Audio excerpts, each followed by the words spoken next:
A seguir, Memória Viva, mais uma produção da TV Universitária.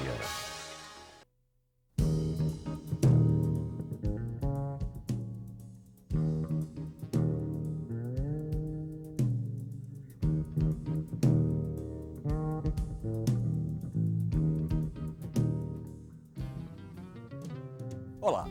Nessa série de programas que a TV Universitária reapresenta entre os gravados nos anos de 80, nós apresentamos hoje uma entrevista com uma dupla de natalenses interessantíssimos. Trata-se de Agnaldo Vasconcelos e Humberto Lustosa, que desenvolveram um raid absolutamente original. Eles foram a pé no ano de 1923, de Natal até São Paulo, e ali chegando, o feito causou tal repercussão que eles foram ovacionados por cerca de 20 mil pessoas. O programa foi gravado em estúdio e é conduzido por Carlos Lira e que tem como companheiro na entrevista José Valdenício de Sá Leitão.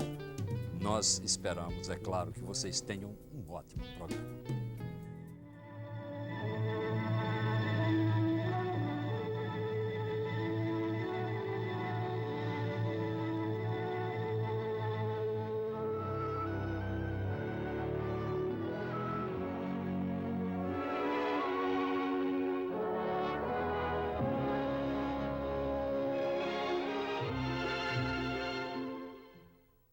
Há 65 anos atrás, mais precisamente, dia 14 de janeiro de 1923, 5 jovens idealistas partiram do Centro Emocional de Natal, o grande ponto onde ficava o Natal Clube, num raid a pé, até a cidade de São Paulo.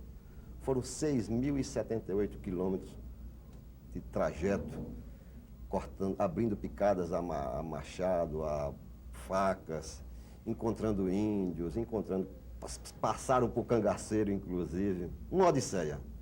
Nesta fotografia feita na hora da partida, da esquerda para a direita, sentados, José Alves Pessoas, que era o chefe. Humberto Lustosa da Câmara, que era o subchefe e o guia. Atrás de Humberto está Agnaldo Mendes de Vasconcelos, que já era escoteiro classificado. À sua direita, Henrique Damasceno Borges, que era monitor. E por último, à esquerda, em pé, Antônio Gonzaga da Silva, que era noviço. E para contar essa história para o programa Memória Viva, conosco no estúdio, aqui na TV Universitária, Agnaldo Mendes de Vasconcelos, Humberto Lustosa da Câmara. E como convidado especial dos dois, o Procurador-Geral do DNR, José Valdenício de Sá Leitão. Sr. Agnaldo, fale deste começo dessa odisseia a pé, saindo do grande ponto, nesse dia 14 de janeiro de 1923.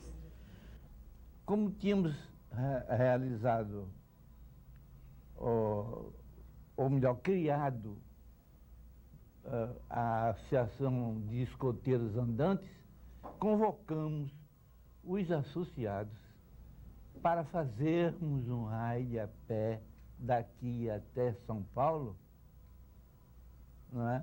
Para registrarmos a nossa associação na ABE, Associação Brasileira de Escoteiros. Consultada a ABE, ela concordou por intermédio do seu presidente, Dr. José Carlos de Macedo Soares. Naturalmente, começaram a aparecer os escoteiros interessados em tomar parte no raid a pé, e a quantidade foi grande. E nós saímos, como não tínhamos recursos pessoais para cada um dos participantes, nós saímos no comércio tirando donativos para... No dia que foram convocados aqueles que realmente deveriam fazer parte, que assumiriam o raid, só apareceram esses 5 que constam dessa relação. Senhor Humberto, o senhor está com essa bandeira aí, que parece que é desse dia. Fale da bandeira, como foi. Apanha lá. Sim, a visita. Sim, a nossa bandeira, que está aqui, foi um presente de Cascudim. Nos deu esta bandeira. gasto E esta tempo. bandeira acompanhou nós desde aqui até São Paulo, né? É. Pelo estado E dela. ainda hoje eu guardo ela com grande mimo, né?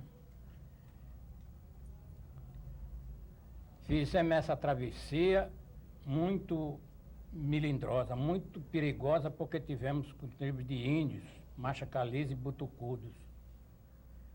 Mas antes de chegarmos nos índios, Sim. de chegar... Vamos continuar na saída de Natal, hein? Sim. Partida do A Grande saída Ponto. de Natal foi uma beleza. Nós reunimos os 5 e fizemos a nossa partida do Grande Ponto. Houve a missa pela manhã, celebrada pelo Monsenhor Alfredo Pegado, já falecido, com muita gente. Foi uma festa muito grande. E depois da missa houve um almoço em minha casa, na casa do meu pai, que era o presidente do grupo, né? E à tarde, então, partimos em passeata pela rua, em despedida, e fomos ao Natal Clube. Lá estava um livro de registro para as autoridades, né? Apanhamos o registro das autoridades e o livro Nós está estamos aqui. com um livro aqui, né? Tem página 1. Esse é o segundo. Esse é o segundo volume. Olha nesse, o primeiro. Mostra aí. Abre aí. Esse aí é o livro de registro. Primeira assinatura de quem foi? O Antônio de Souza. É. Aqui está em assinatura. Só o senhor lendo, porque a letra aqui Aqui é o Antônio de Souza. é Antônio de Souza. Governador É do governador do estado. Que os jovens. É Nésio. Não Escoteiros andando para o Rio Grande do Norte, por toda. leve por toda parte, né? Não dá para ler bem, porque a letra está. É. Mas tem uma fotografia aqui de época. Dá um close aqui.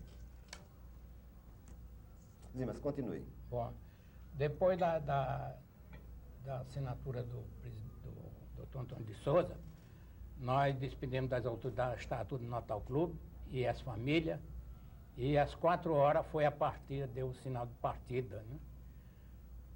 Então nós partimos com destino ao Alecrim. No quilômetro 2, lá foi a última despedida. As autoridades, as famílias, tudo. E fomos dormir em Pitimbu. O Luiz Soares, o professor Luiz Soares, participou do. Participou todo o tempo. discurso. Ele era o nosso presidente de escoteiro, né? Ele compartilhou com toda a nossa festa, né? Aí chegamos em Pitimbu, às 6 horas da tarde, aí pernoitamos lá. Pela manhã, às 4 horas, levantamos, aí tomamos café, leite, num sítio que tinha assim, e viajamos para São José do Mipibu. Lá fomos recebidos pelo prefeito, era Juvenal Carvalho, meu primo. Casado com a tia-avó minha, Anitta. De Juvenal Carvalho, aí saímos, fomos para São José do Mipibu. Lá em São José tivemos também muito boa recepção. De São José fomos a Goianinha. Aí eu não posso contar o que passou em Goianinha, fomos mal recebidos, né? O prefeito se escondeu da gente, né? Nós passamos um telegrama ao prefeito que estaríamos às 4 horas da tarde. Sucedeu, chegamos às 4 horas, fomos em casa do prefeito, ele não tinha chegado. Aí lá vem ele num cavalo, né? Aí se ofereceu muito o que precisasse e tudo mais. Ele disse, nós não estamos precisando, vamos dormir aqui. Então ele agasalhou a gente num grupo, chama um soldado de polícia e diz, hospeda esse rapaz lá no grupo. Fomos para lá, fomos dormir em cima das bancas. Não tinha rede, não tinha cama, não tinha coisa nenhuma. Fomos mal recebidos em Goianinha. É por isso que dizem que Goianinha... Você quer desculpar se você é de lá. Não sou de Aí Natal. fomos muito mal recebidos em Goianinha. Lembra-se disso, né? Lembro. Como era o nome do prefeito? Gonzaga Barbalho. Mas esse foi o primeiro instante, a primeira saída de Natal, as primeiras caminhadas. Como é que vocês reagiram, resistiram numa andada dessa? Doía a pé, ficava com perna doída ou caminharam Não, bem? até aí nós não tínhamos perna doída, até São José, não é? Nós puxamos muito. Até Pernambuco nós íamos marchando mais ou menos. Depois, Mas antes de chegar de Pernambuco, você adoeceu de uma perna, né? Foi Um pé. na Penha, foi o primeiro milagre. Foi. Sim, como é um milagre? Foi que chegamos, quando tiramos os sapatos, não pudemos calçar Tá mais. tudo ferido. Tudo de pé inchado. É. Então, no dia seguinte, novamente, tudo de pé inchado. Que tipo de sapato E vocês nós... usavam? Era Riuna. Botas, né? Modelo novo, lançado agora. Sim, mas continue. Aconselho das pessoas de Idade Congarazama, lá do Penha, que nós tomássemos muito água de coco e dormíssemos com os pés dentro da água de coco. Cada um arranjou uma bacia e arranjamos muito coco verde, tomamos o coco verde e de noite aquela água tinha que desaparecer e ia criar um solado extra na sola do Coisa nosso pé. boa, hein? Aconteceu? Amanheceu o dia, aconteceu mais diferente. Amanheceu o dia, apareceu misteriosamente no hotel onde nós estávamos, um velhinho que desaconselhou a pôr os pés na água de coco e sim, beber a água de coco durante o dia e urinar cada um numa bacia e botar os pés durante a noite toda dentro da urina de cada um. Não tirar os pés de dentro da urina, porque a urina ia ser absorvida pelos pés e ia criar um solado extra no pé, e daí nós tínhamos que andar, podia andar. Esse velhinho deu o conselho, seguimos o conselho, arranjamos coco verde, bebemos coco verde o dia todo, e sempre cada um urinando na sua bacia. De noite, todo mundo sentado, nas bacias, nos pés, dentro da urina. Só sei que a urina desapareceu. De manhã, a gente dormiu com os pés da urina. Capaz de ter bebido. A urina desapareceu da bacia e os pés ficaram como se fosse madeira. Batemos, vestimos as botinas e corremos com toda a velocidade para ver se os pés estavam firmes. Estava. Quer dizer que até o fim da caminhada não Até teve o mais fim da problema. campanha, nunca mais ninguém sofreu dos pés. Só eu tive umas dores aqui na perna e tal, lá em Pernambuco. Era o mais moço. Era o mais moço, né? Tinha 17 anos. Bem, o fato é o seguinte, que isso foi considerado na Penha como um milagre, porque esse velhinho que aconselhou foi procurado dentro da Penha por todo mundo. Nós queríamos saber o nome desse velho, para levarmos ele à igreja e mandar rezar uma missa para ele. E por isso, considerando o fato um milagre, só chamavam daquele dia em diante o velhinho, porque foi Deus que mandou aquele velhinho dizer aquilo para fazermos aquele remédio que foi usado, né? E nunca mais precisamos de... Eu sou capaz de dizer o nome desse velhinho, sabe? É capaz de ser seu parente. Era meu tio-avô. Era Ou então curandeiro, desse. era curandeiro, morava no Paú, na Penha. É isso. Braz Fagundes, irmão de Pedro Fagundes, pai de É Antônio Fagundes. capaz de ser isso. Foi Foi ele. tio Braz. Pois E é. tem várias Até coisas hoje, semelhantes a essa que eu Veja conheci. que 65 anos depois estamos descobrindo coisas. O primeiro milagre Parentesco, que né? aconteceu no raio. E vale salientar também para os ouvintes, os teleouvintes do Memória Viva, que há 20 anos que esses dois não se encontram, estão se encontrando exato, neste sofá exato. agora. Eu vou ilustrar mais o remédio do tio Braz, eu tenho quase certeza que foi ele. Ele curou o cidadão que estava à morte com um problema de Volvo. Ele deu o seguinte remédio, né, que é semelhante a esse: chumbo de espingarda com óleo de risco. Aí. Ele puxou a enxada há muito tempo depois. Escapou. Pois é. É, o que é que ele Nunca tem? O mais- chumbo de espingarda desatou o nó e o óleo de risco não Sim, o Volvo no intestino. Volvo. Ele era nó seu no parente, intestino. né? Nó era meu tio, avô. Ah, bem, Conheci então você demais. tá de parabéns. Pois é. Quem salvou os Mas escoteiros. ele que saímos foi. da Penha, continua a Saímos da viagem. Penha com valente, andando, quase correndo, de satisfeitos. Aí Em fomos Penha para fomos muito bem recebidos. fomos para Mamanguape e continuou o negócio. Éramos muito bem recebidos em toda a parte onde a gente chegava, o povo recebia a gente com muito. Agora, nas estradas, muita gente fugia com medo da gente. Né? Pensando Sim, porque isso é uma época de cangaceiro, foram confundidos com cangaceiro. Todos com Franca revólver na época de cintura e cangaceiro. tudo mais, aquela malota toda. Eles tinham medo da gente, né? Mas depois tornaram-se uma boa, né? Foi um pouco difícil atravessar em alguns estados, né? Maceió, como foi Maceió? Em Alagoas. Maceió, Marcel foi professor Jefferson, né? é, O dono do colégio, que nos recebeu com a passeata de escoteiro, Continuamente. foi nos receber na fronteira da cidade. foi. Nos recebeu e nos levou para o colégio dele, não fomos para o hotel, não. Foi, Fomos tá. hospedados no colégio do professor Jefferson.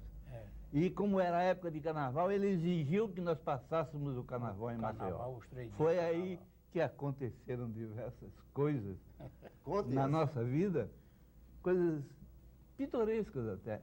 Professor Jefferson, que tomava parte na nossa mesa, no colégio, na nossa mesa de refeição, ele ficava na cabeceira, quando notava que cada um de nós estava comendo pouco, ele dizia: "Que tem você? O que falta em você? Pega o pirão esmorecido." Isso ficou. Está gravado na minha Ele era o diretor de um grupo, de uma escola. de um colégio. né? De um Pega o pirão esmorecido. Aí a gente comia com mais, né? Quer dizer que não tinha disposição para brincar carnaval? é. Tinha essas brincadeiras, aí tomava lá alguma foi, bebida? aí chegou o carnaval. Chegou Não, o a gente carnaval, tomava umas e outras, viu? Mas che- era proibido pelo... chegou o carnaval e nós fomos convidados pela diretoria do CRB. Lá você sabe que, como Ainda aqui é existe América hoje. ABC, ainda existe CRB e CCA. Nós fomos convidados pela diretoria do CRB para tomarmos parte num baile carnavalesco no domingo de carnaval. Que já a cidade toda conhecia os escoteiros pela valentia que os escoteiros mostraram na praça principal, num incêndio dentro de um automóvel, cheio de serpentina e confete e lança-perfume.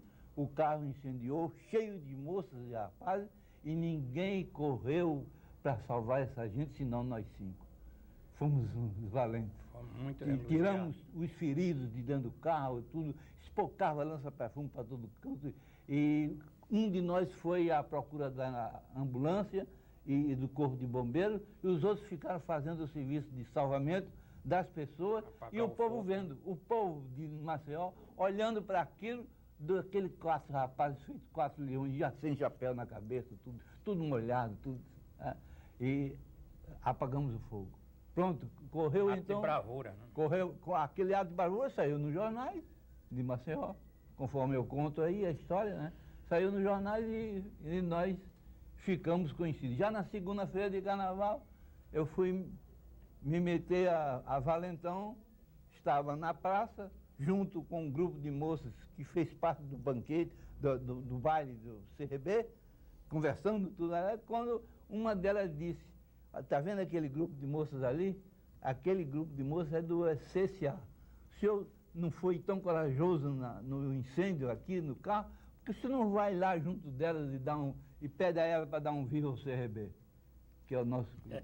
Não, isso não é nada demais, elas vão me ABC América e abraçar. Natal. Vocês não me abraçaram aqui, corri para lá, cheguei lá, já foi abraço de todo lado. Tá? Digo: "Agora vocês vão me acompanhar num viva que eu quero dar aqui."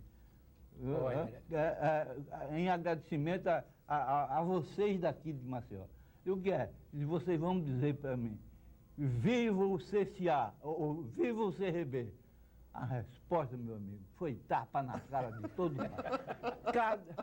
Tiraram meu chapéu da cabeça e tum, tapa de moça, né? Aí me defendi como pôde, e as de lá do CRB que olhavam o que estava acontecendo comigo, né? Só faziam rir. Então, eu acabei de apanhar, saí e fui para junto delas também. Aí a coisa continuou. Mas, Agnaldo, nesse dia vocês deram um nozinho no lenço de escoteiro, não dá? Hein? Não deram um nozinho no lenço? Não sei. Quando o escoteiro pratica uma boa ação, não dá um nó no lenço? Ah, Eu aprendi isso, apesar de não o ser escoteiro é o artigo 8º do Código do Escoteiro. O escoteiro deve ser valente e praticar todos os dias uma boa ação.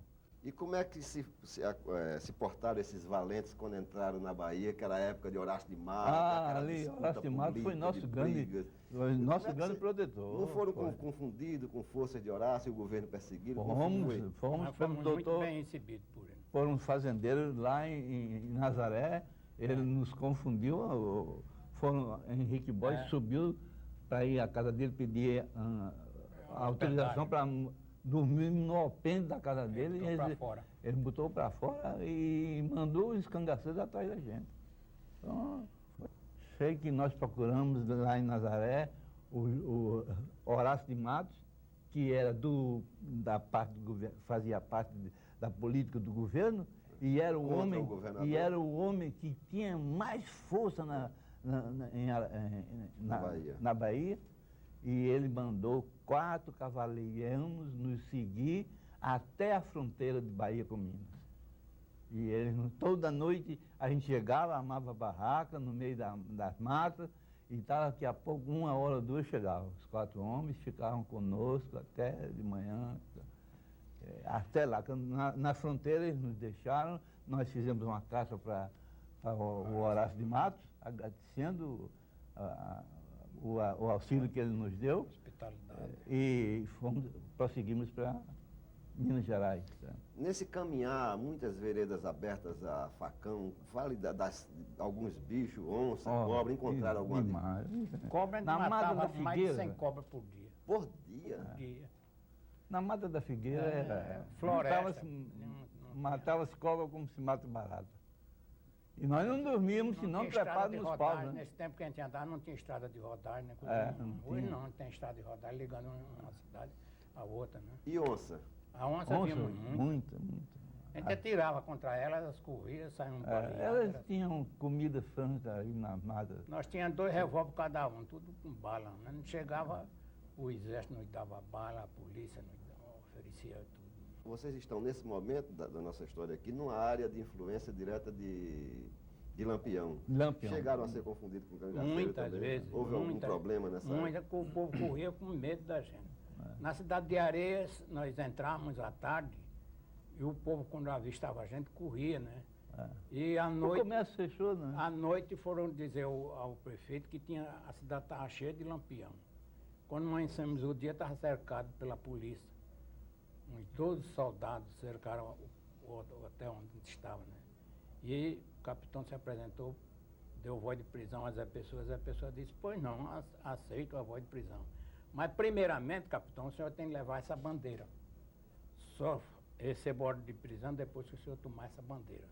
Se nós não vim atrás de bandeira, vim atrás de você. Depois, essa bandeira, nós guardamos ela, né?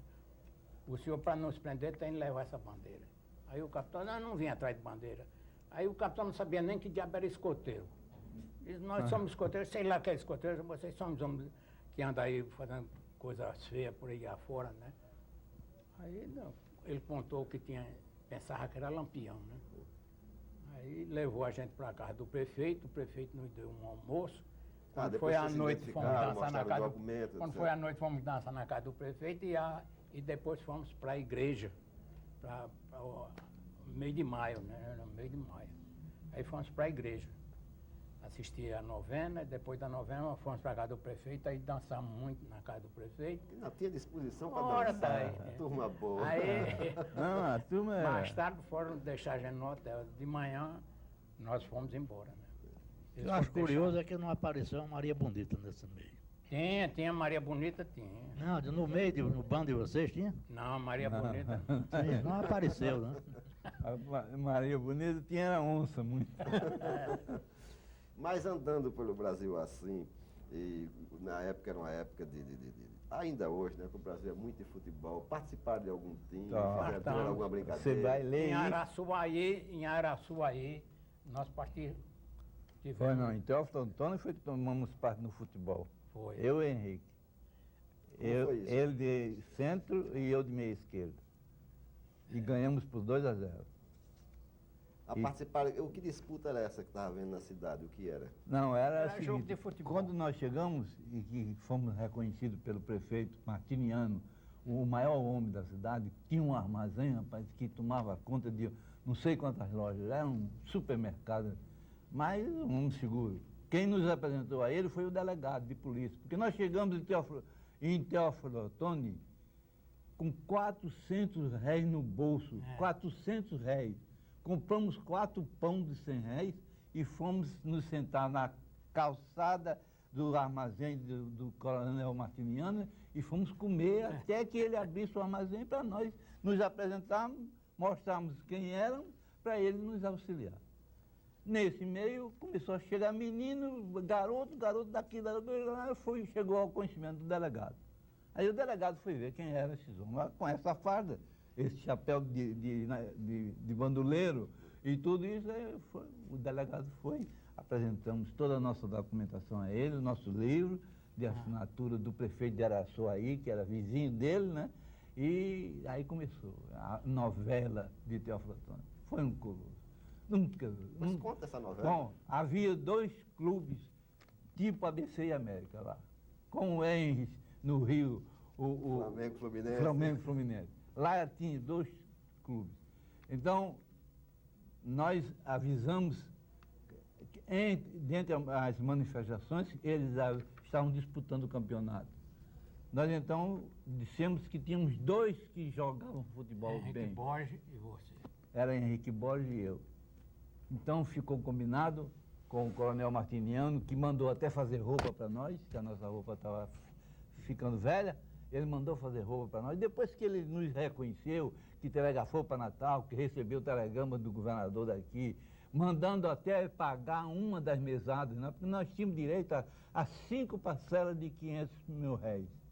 500 mil réis. Uma recebemos em Natal, uma foi em Teófilo Otoni, outra foi em Vitória, quando ele adoeceu, e outra no Rio de Janeiro. Nós podíamos fazer um raid desse com 2 contos de réis, que era 500 mil réis cada parcela.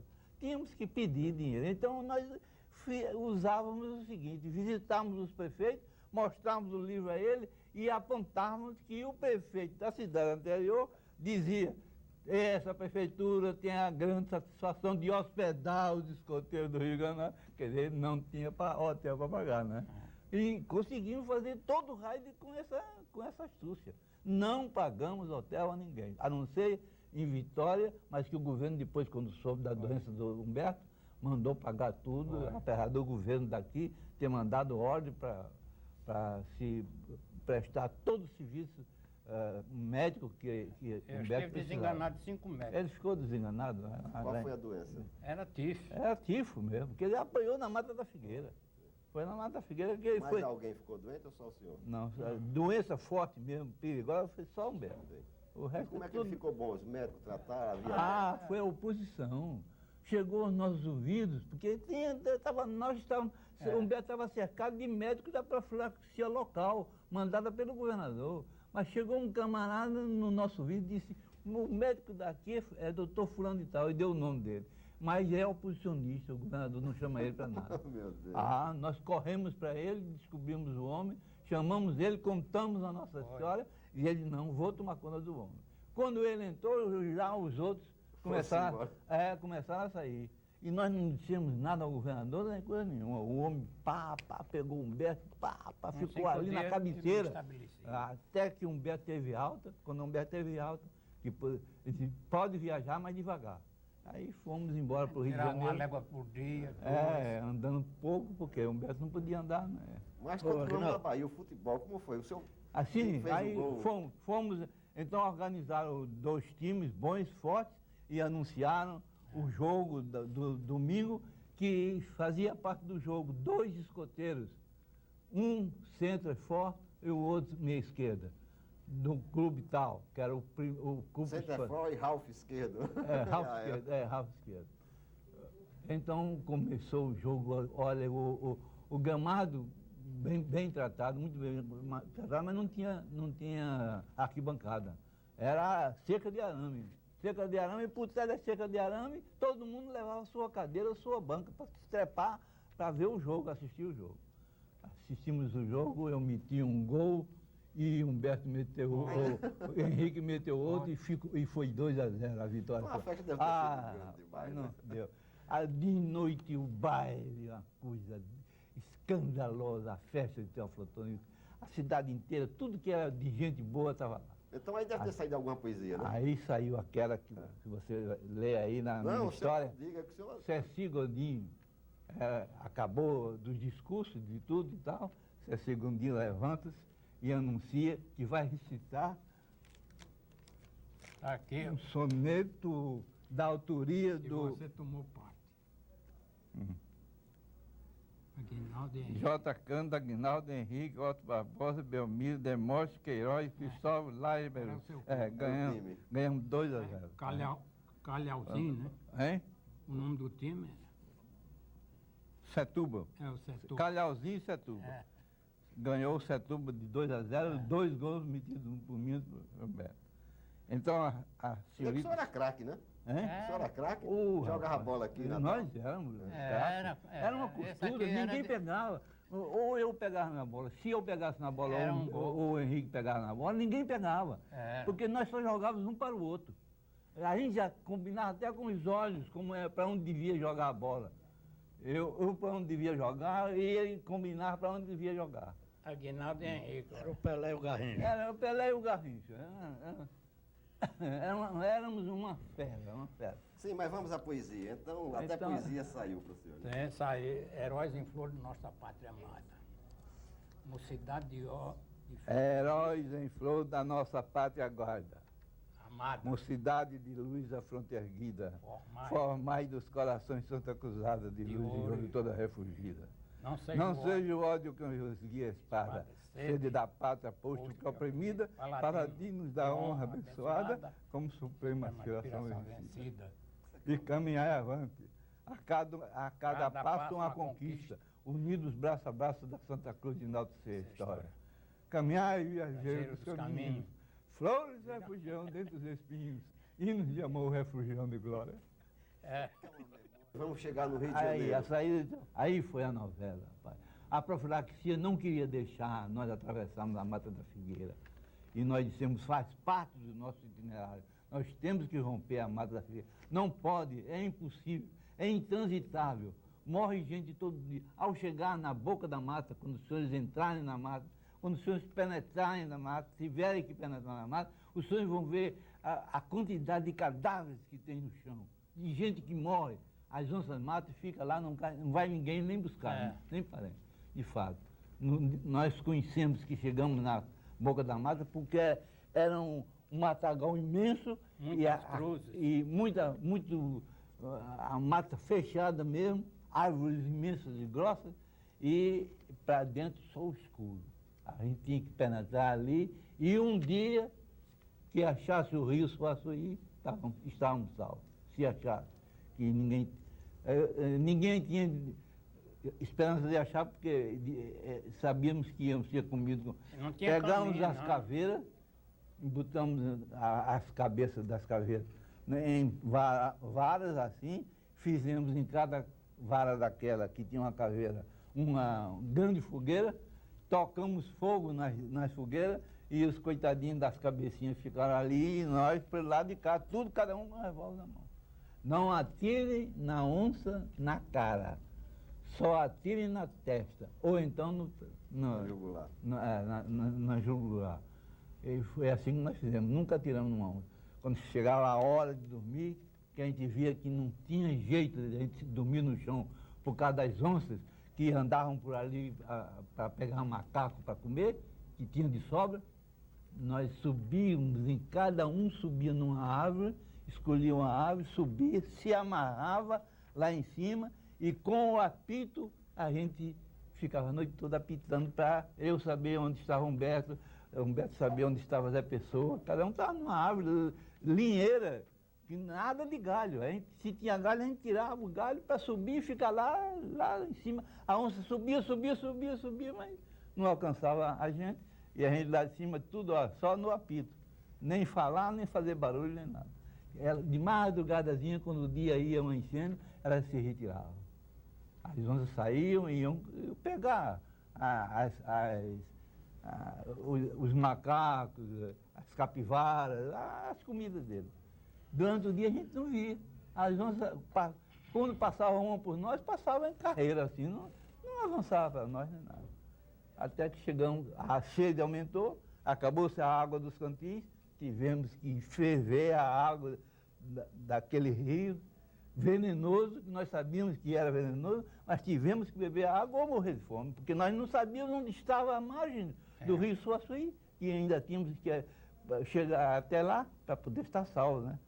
Aí fervemos a água, Travessias perigosíssimas. todos beberam da água na mesma hora, tudo igual e tudo. Então, daí só quem pegou foi Humberto. Pegou aquela peste que quase se acaba de febre. Já chegou em Vitória com febre. E a febre Mas como foi que atravessaram o rio? Aí fomos, bom, quando chegamos na beira do rio Suaçuí, pronto, divisamos o rio, é caudalosíssimo, uma velocidade tremenda, uma largura imensa, quase como a largura aqui do rio Patengi, do outro lado uma cabana. Do outro lado do rio uma cabana, umas pessoas andando por aí.